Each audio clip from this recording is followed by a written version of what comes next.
l'heure. Passons à l'actualité internationale avec une révélation de taille quand on sait les rapports que la France a entretenus avec l'Algérie entre l'année 1962, date de l'indépendance, et 1978. Rapport tendu.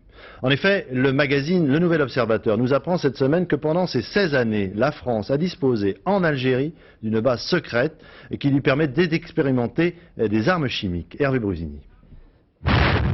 C'était en Algérie, le 13 février 1960, la première bombe nucléaire française. L'essai avait été préparé dans le plus grand secret, ici, au cœur du Sahara, à Reggane. Ce dossier n'a à présent plus grand-chose de mystérieux. En revanche, on ignorait totalement l'existence d'une autre base secrète, elle aussi, située à quelques centaines de kilomètres de là. Nom de code, Bédenamous.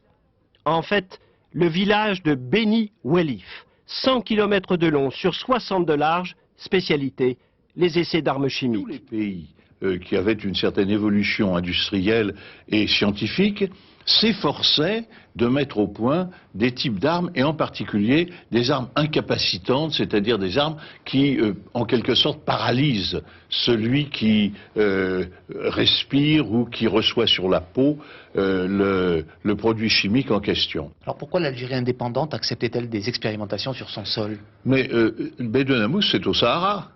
Et au Sahara, comme on le sait, il n'y a pas beaucoup d'habitants.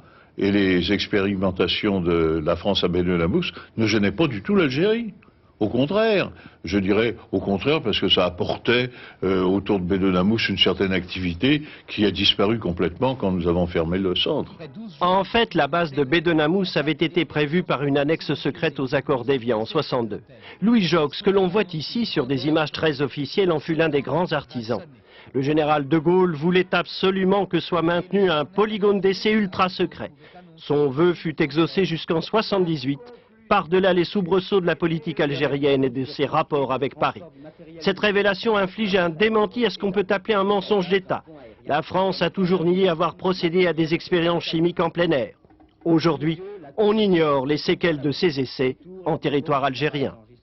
Les enveloppes de béton pour les caméras ultra rapides qui retraceront image par image le développement.